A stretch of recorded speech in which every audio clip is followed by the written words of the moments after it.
Plus d'1 million d'hommes en France ont des problèmes urinaires ou des douleurs prostatiques. La prostate, on en parle et c'est tout de suite.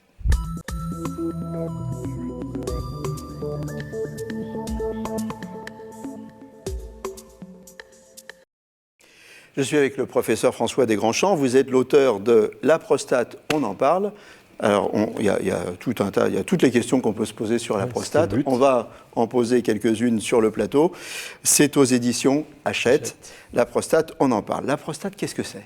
C'est une glande qui sert à la reproduction. La particularité de cette glande, c'est sa place. Elle est placée juste sous la vessie avant la sortie des urines par la verge, puisqu'il n'y a que les hommes qui ont une prostate officiellement. Et cette particularité, c'est que c'est une glande qui est percée, elle est creuse. L'urine passe au milieu pour sortir. C'est avec le chien, l'homme, c'est le seul animal à être construit comme ça. C'est tout à fait rare. Vous avez dit que ça sert à la reproduction, c'est les testicules qui servent à la reproduction. Pas seulement, parce que les testicules font les spermatozoïdes, mais les spermatozoïdes ont besoin d'un liquide pour vivre entre l'éjaculation et la fécondation. Donc quelques instants seulement. Ce liquide est fait par la prostate et par les vésicules séminales. Donc justement, le rôle de la prostate dans l'éjaculation, c'est de mélanger les trois composants du sperme, qui sont, donc vous l'avez dit, ce qui vient du testicule, c'est les spermatozoïdes, mais c'est que 10% du volume. La prostate, c'est 10 à 20% du volume, et ce sont les vésicules séminales qui font 70% du volume du sperme. D'accord. Et donc pendant l'éjaculation, tout se mélange au milieu de la prostate, et la prostate se contracte pour tout faire sortir, ce qui explique que quand les patients ont des problèmes de prostate, souvent l'éjaculation est altérée. D'accord. On dit que les femmes ont une prostate aussi. Oui, on le dit, c'est vrai. C'est un peu confidentiel. Elle est toute petite. Ce sont quelques glandes résiduelles. C'est ça ? Oui, parce qu'en fait, lors de la différenciation sexuelle pendant la grossesse, au 3e mois, tous les organes masculins se développent et chez le fœtus féminin, ça s'atrophie. Et donc, chez les femmes, quand on dissèque l'urètre, puisque la prostate est autour du canal de l'urètre, on l'a dit, on trouve quelques glandes qui n'ont aucune signification particulière. On dit que c'est responsable de quelques éjaculations féminines lors de l'orgasme, mais sinon c'est quelques gouttes simplement, et il n'y a pas de pathologie particulière liée à ces glandes résiduelles. Éjaculation lors de l'orgasme, on y revient. On dit que la prostate, c'est le point G de l'homme. Oui, c'est vrai, ça, c'est un truc de journaliste. C'est surtout fantasmatique. C'est-à-dire que déjà, il faudrait se demander si la femme a un point G. Et donc, pour avoir repris pour le livre les travaux de Grafenberg, qui était un gynécologue, qui, G comme Grafenberg, avait décrit ce point, en fait, il décrit ce point sur une dissection du vagin, où il dit que dans la partie antérieure du vagin, il y a un peu plus de terminaison nerveuse, donc ce serait plus sensible, mais je crois que c'était 2 ou 3 sujets qu'il avait disséqués, et il rajoute, d'après également mon expérience personnelle. Donc, c'est sujet à caution. Et donc il faut enrichir son expérience personnelle ou disséquer plus de femmes, en fait, c'est ce que vous nous dites. Mais pour la prostate n'est pas innervée, donc on ne sent pas sa prostate. Vous sentez votre gros orteil, là je vous en parle, vous savez où il est. Votre prostate, vous ne la sentez pas, il n'y a pas de nerf dans la prostate. Donc dire que c'est un point G, je pense que c'est plutôt le fantasme d'appuyer sur la prostate, on sent qu'il y a quelque chose, mais on ne sait pas exactement où. D'accord.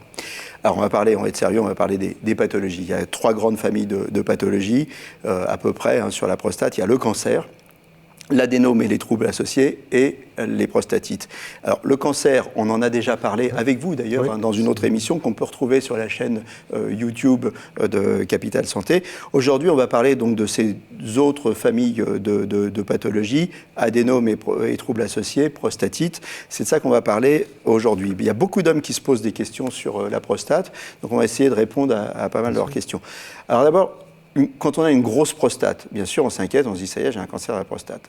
La grosse prostate, c'est grave, c'est pas grave. Oui, alors ça, il faut battre en brèche cette idée-là. Avoir une grosse prostate, c'est normal.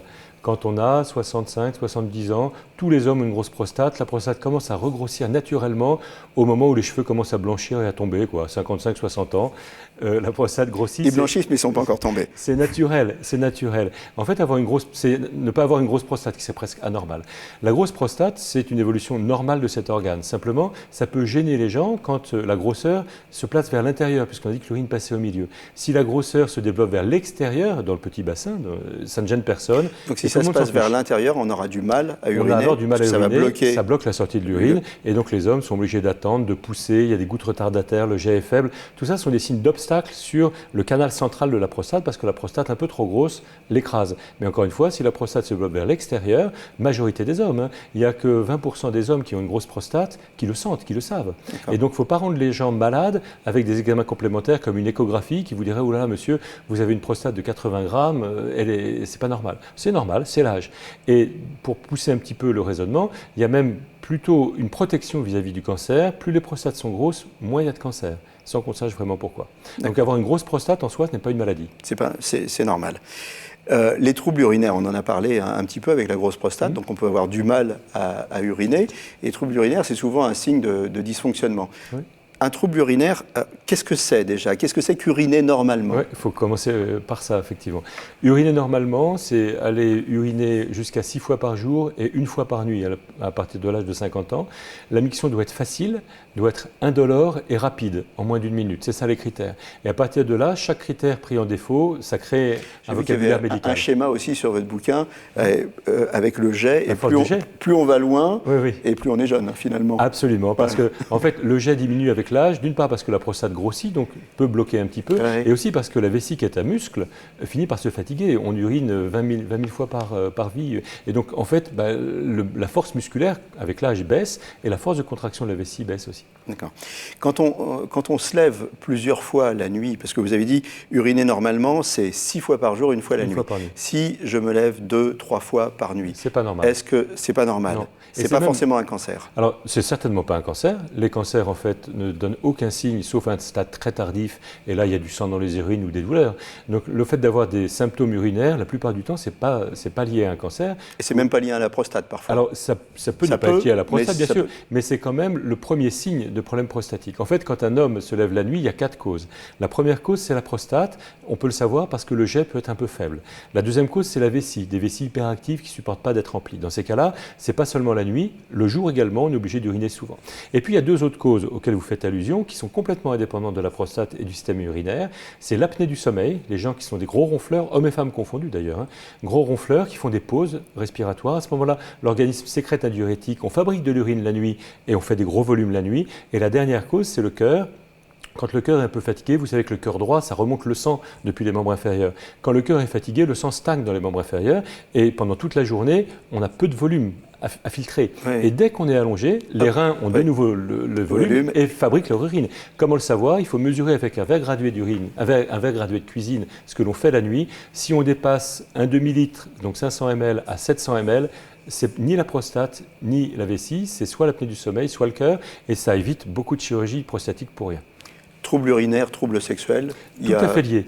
Un homme sur 2 qui a des problèmes urinaires a des difficultés sexuelles, souvent parce que c'est un mécanisme commun qu'on appelle le syndrome métabolique, c'est la sédentarité, la prise de poids à partir de la cinquantaine qui dérègle tout, bien sûr le diabète, l'hypertension, mais également la prostate. Il y a un rapport entre le tour de taille mesuré avec un ruban de couturière et la taille de la prostate, donc plus on est gros, plus elle est grosse, et puis, tout le monde peut se regarder, mais ça va.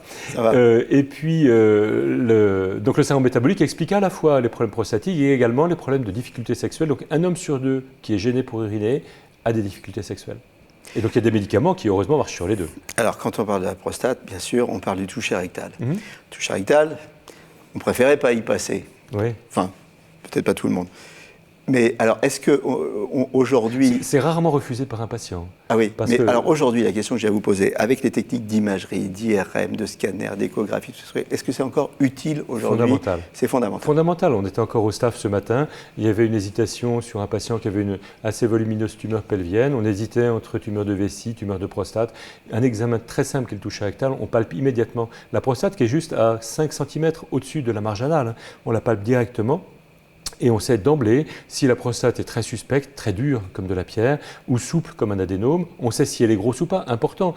Quelqu'un vient vous voir parce qu'il urine la nuit trop fréquemment. Vous l'examinez, faites un toucher rectal, la prostate est normale. Donc les 2 premières causes qu'on a dites, la prostate, vessie, pourquoi pas, mais on pensera d'emblée à autre chose. Donc c'est toujours utile. C'est pas à répéter tout le temps, mais c'est toujours très utile.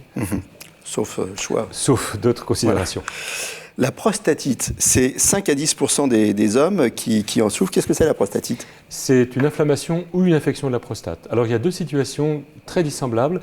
Il y a la prostatite aiguë, qui est comme la cystite de la femme, mais avec de la fièvre. Ça se soigne bien, des antibiotiques, ça guérit, point final. Sauf qu'il faut traiter longtemps, il faut traiter 3 semaines pour que ça guérisse bien. La prostate, c'est difficile à stériliser.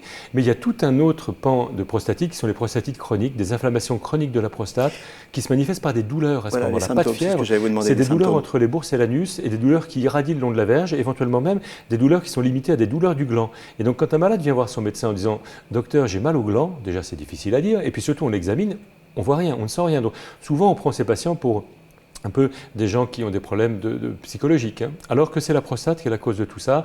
L'examen clé, c'est les examens des sécrétions prostatiques après massage de la prostate, donc on y revient. Là, c'est un toucher rectal. Massage prostatique. C'est pas la même chose, toucher rectal et massage prostatique. C'est rapide, un toucher rectal c'est quelques secondes, on palpe la consistance. Là, le massage de la prostate, on fait le toucher rectal et en même temps on écrase la prostate pour faire sortir les sécrétions qu'on récupère après en début de miction. Et avec ça, on sait s'il y a des globules blancs dedans de façon anormale, c'est une prostatite chronique et on peut enfin traiter les gens. D'accord. Ensuite, vous analysez, donc, et vous savez exactement analyse les sécrétions, absolument. Ce qui se passe. Voilà, donc effectivement, beaucoup de questions sur la prostate. Je pense que ce qu'il faut retenir, c'est la prostate, c'est pas, quand on a un problème, c'est pas forcément un cancer. Quelques questions super rapides avant la fin. L'alimentation, très important. Oui, essentiel. Alors, on entend ça partout, mais c'est vrai pour la prostate. Il faut faire attention aux graisses saturées d'origine animale, la charcuterie, le beurre, le fromage. C'est jamais supprimé, mais éviter les excès. Il faut faire attention un peu aux produits laitiers, pareil, pas en excès. Il faut augmenter beaucoup les poissons, on entend ça partout, mais c'est vrai aussi pour le cancer de la prostate. Et les fruits et légumes, avec 3 fruits et légumes particuliers, les tomates avant tout, également le jus de grenade et un peu les brocolis. Alors, il y a un truc aussi, c'est la vitalité sexuelle. Hein. Oui, ça, c'est le meilleur paravent contre le cancer de la prostate. Ça a été très discuté. C'était le fameux « on meurt par où on a péché » des gens très moralisateurs, en disant plus on s'en sert, cet homme il a eu un cancer de la prostate, c'est parce qu'il avait trop d'activité. C'est le contraire. Plus on éjacule, moins il y a de cancer de la prostate, parce que dans l'éjaculat, il y a des substances qui sont carcinogènes, la spermine et la spermidine. Et donc plus on évacue ce liquide, moins il y a tant de contact entre ce liquide et la prostate, mieux c'est. Donc la barre est à 20 par mois. Mais c'est statistique. 20 par mois.